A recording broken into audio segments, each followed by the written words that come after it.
Dans cette vidéo, je vais partager avec toi 5 idées de side business que tu peux lancer en Afrique en 2025. Alors, c'est un sujet qui me tient particulièrement à cœur parce que ça fait 10 ans que je fais du business en Afrique et j'ai toujours eu des side business. Et c'est toujours des activités que j'ai gérées à distance. Donc, si je suis là aujourd'hui, c'est bien évidemment que c'est possible. Donc, j'espère vraiment que ces idées t'édifieront et que tu trouveras une idée qui te convient. Je conseille souvent aux gens qui souhaitent lancer un business en Afrique et à distance de ne pas aller sur des business qui sont trop complexes en fait. Un business qui va te demander une grande gestion en termes de ressources humaines, en termes de complexité du lieu, non. Allez sur des business qui sont simples. En tout cas, le temps d'être aguerri, prenez des business qui sont simples. Ça peut être des business sur lesquels vous allez vous faire la main, des business qui vont vous apprendre certaines choses, mais allez toujours sur des business qui sont simples. Tu sais, ça fait 10 ans que je fais du business en Afrique. Je suis passée du e-commerce à l'immobilier en passant par les services.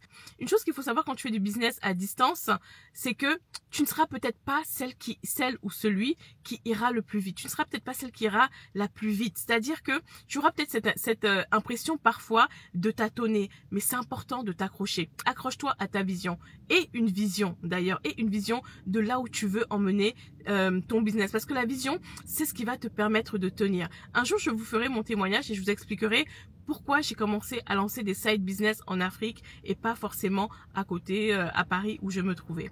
Ok, première chose qu'il faut savoir quand tu lances un business en Afrique, c'est ta vision est importante. Parce que lancer un business en Afrique, c'est pas comme lancer un business où tu es à côté et c'est simple. Non, là on parle vraiment d'une gestion à distance. Ça veut dire que tu ne seras pas proche de tes clients, tu ne seras pas proche forcément de tes employés. Donc il te faudra vraiment le cardio pour tenir. Mais ce n'est pas impossible. Et c'est pour cela que je conseille toujours aux gens qui veulent lancer un side business ou un business en Afrique de partir sur des business qui sont assez simples en termes de gestion. Donc dans cette vidéo, je vais te donner 5 idées que tu peux mettre en place selon moi sans trop avoir de problème.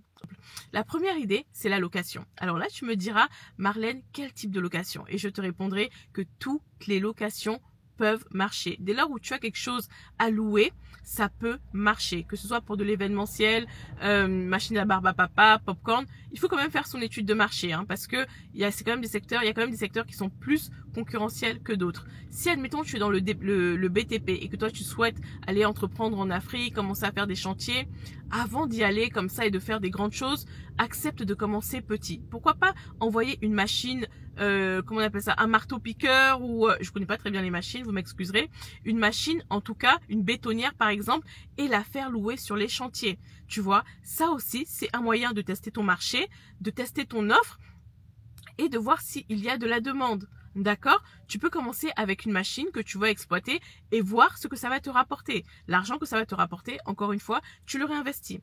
Alors là, je vais te faire part de mon cas en particulier. Un business que j'ai fait il y a quelques temps et que il est toujours là d'ailleurs, c'est tout simplement, alors tu ne vas pas me croire, mais il faut avoir des idées. Et comme je dis souvent, hein, tu sais, le business, c'est partout.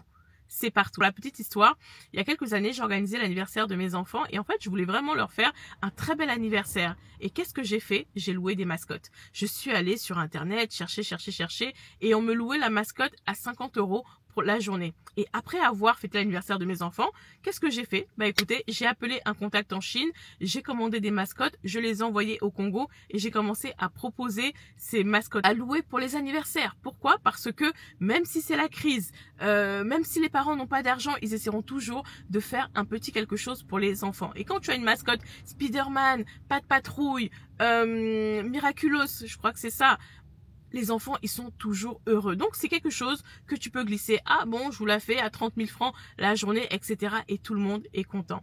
Ne négligez pas la location. Qu'importe ce que vous avez à louer. Si vous êtes, parfois les gens au pays, ils manquent de matériel. Vous avez les derniers, je sais pas moi, les dernières lumières, etc. Vous pouvez les louer. Vous avez les derniers, je sais pas quoi.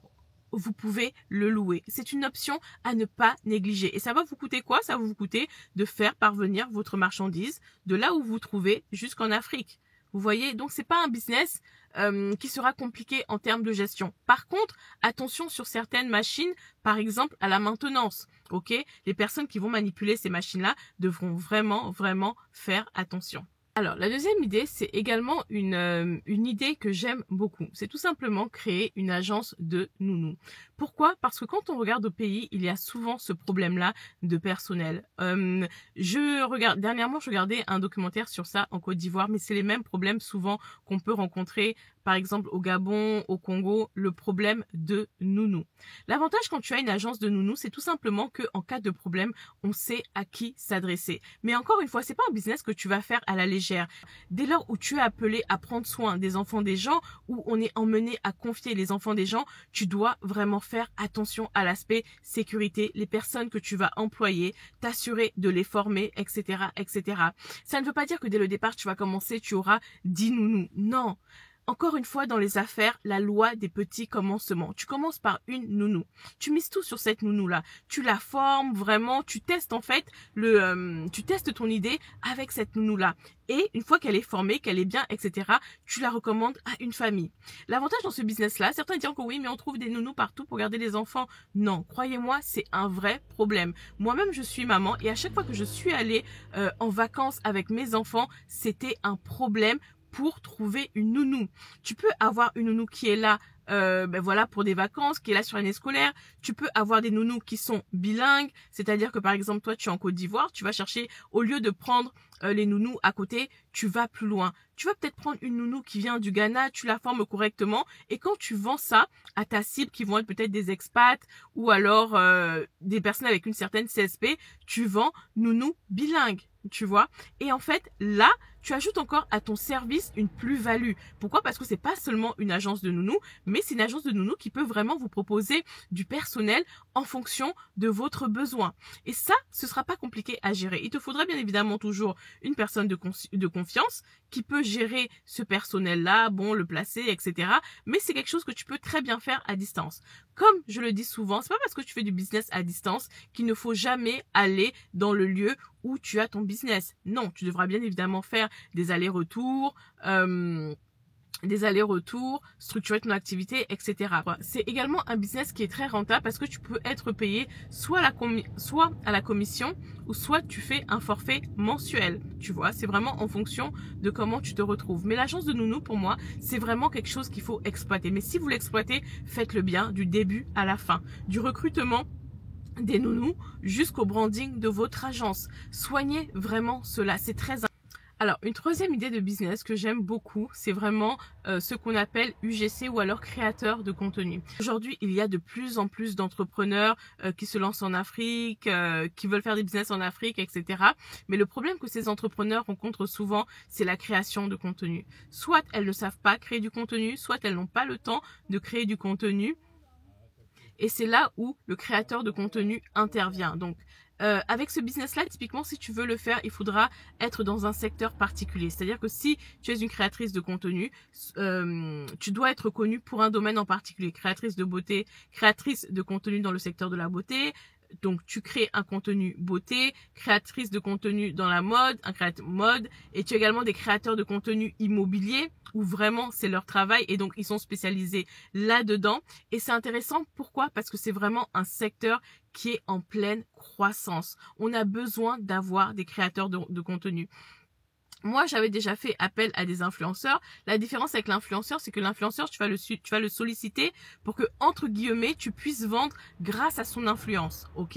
Moi, dans mon cas, j'avais pas besoin d'avoir une personne qui fait ma pub parce que la pub, je la fais déjà bien. Tu vois? Donc, moi, ce que je voulais, c'était juste une personne pour créer mon contenu. Mais malheureusement, au Congo, c'est un métier qui n'est pas assis. Les personnes ne comprennent pas le créateur de contenu, l'influenceur, ils comprennent pas. Pour eux, c'est tu leur donnes un vêtement, tu vends et puis c'est fini. Bon, entre-temps, j'ose croire que ça a changé, mais grosso modo, un créateur de contenu est vraiment différent d'un influenceur. Le créateur de contenu, il crée le contenu pour toi, il te donne ton contenu et c'est fini. Il n'a pas à le poster ni faire quoi que ce soit. Il crée le contenu et il te le donne. L'influenceur doit jouer de son influence pour vendre tes produits. Donc, le mettre en valeur et également le vendre. Donc ça, c'est complètement différent. Et pour cet investissement, c'est vraiment un faible investissement de départ. Tu auras juste besoin d'avoir un téléphone avec quand même une très bonne qualité, un matériel type trépied, ring light, etc., etc. Mais de manière générale, c'est pas un investissement qui est énorme. Donc ça, c'est très bien. Admettons, si tu es étudiante à côté de tes études, c'est quelque chose que tu peux faire sans problème. La quatrième idée, c'est tout simplement utilise tes compétences en fait. Utilise tes compétences. Il y a forcément quelque chose que tu sais faire et que tu peux apporter. Il y a des personnes aujourd'hui, vous avez des CAP cuisine, vous avez des CAP esthétique, vous avez des masters en je ne sais quoi, en comptabilité, etc. Vous avez forcément une compétence que vous pouvez mettre au service de l'Afrique, en fait. Arrêtez de toujours vouloir chercher des business à gauche, à droite, vous prendre la tête. Le premier business que vous allez trouver, il est en vous. Le premier business que vous allez trouver, il est en vous. Qu'est-ce que tu sais faire? Dans quel domaine tu travailles? Est-ce que tu as est-ce que tu conseilles les gens facilement? Est-ce que tu es facilement commercial? Est-ce que tu fais très bien les ongles? Est-ce que tout ce que tu sais faire parfaitement, une chose dans un domaine dans lequel tu es expert, tu peux monétiser ça en fait. Pourquoi? Parce qu'aujourd'hui, en Afrique, il y a beaucoup de besoins en termes de formation. Peut-être que tu es dans l'hôtellerie, peut-être que tu es très bonne en accueil parce que tu as travaillé dans ce domaine-là, mais propose tes services. Tu te mets sur LinkedIn, tu prospectes, tu proposes tes services de formation. Par contre, il faut vraiment que tu sois formé parce que c'est pas parce que tu sais faire quelque chose que directement tu vas proposer. Non, va plus loin. Si tu sais que tu n'es pas une personne, tu sais pas former, etc., prends des cours pour devenir formateur. Et quand tu prends des cours pour devenir formateur, alors là, tu vas commencer à monétiser ta connaissance. Aussi simple que ça. Et ça marche dans tous les domaines, en fait. Dans tous les domaines, ça marche. Ok? Peu importe, si admettons tu as fait un CAP cuisine, etc., tu as forcément quelque chose que tu peux apporter dans la restauration dans ton pays. Que tu viennes de Côte d'Ivoire, que tu viennes du Sénégal, que tu viennes du Congo, que tu viennes du Gabon, tu peux apporter quelque chose. Parfois, je vois des personnes, oui, mais moi, je sais rien faire, je suis juste auxiliaire de crèche. Mais va plus loin, en fait. Développe ta compétence.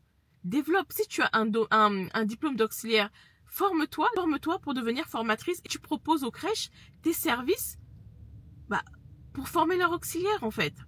Tu vois, en fait, ta connaissance, tu peux la monétiser, mais sois dans une expectative d'augmenter le niveau. Augmente. À chaque fois, si tu es là, décide d'aller là. Si tu es là, décide d'aller là. Mais progressivement, tu augmentes. Tu vois un peu, il y a plein de choses que tu peux créer juste avec ta compétence. Mais parfois, ce qu'il te faudra, ce sera juste passer à l'action. Passer à l'action. Parce qu'en fait, le plus important, c'est pas tant ce que tu sais faire, c'est ce que tu es, ce que Dieu a mis en toi au service du monde. Tu vois? Donc, ne néglige pas ce que tu as. Ne néglige pas la compétence que tu as. Ne néglige pas le savoir-faire que tu as, en fait. Ton savoir-faire, ce que Dieu a mis en toi, peut-être le domaine dans lequel tu travailles. Tu peux en faire quelque chose. Tu peux en faire quelque chose. Il y a des personnes ici, quand vous êtes graphiste de formation, ah oui, mais je ne sais pas quoi faire, etc. Mais tu es graphiste, mon ami. Tu es graphiste, mais tu as tout gagné. Tu sais faire des pubs, tu sais faire je sais pas moi, des couvertures de livres, etc. Mais, en fait, niche-toi et propose, en fait. En fait, ce qui vous manque souvent, pourquoi parfois vous ne réussissez pas, c'est parce que vous ne proposez pas. Une opportunité, elle vient à vous comment? Quand vous avez cette notion de je propose. Même si on me dit non, mais si on te dit non, on te dit non. Mais propose quand même ce que tu as parce que tu ne sais pas qui pourrait être aidé. Aujourd'hui, je vois des personnes en Afrique qui ont des salons et qui galèrent.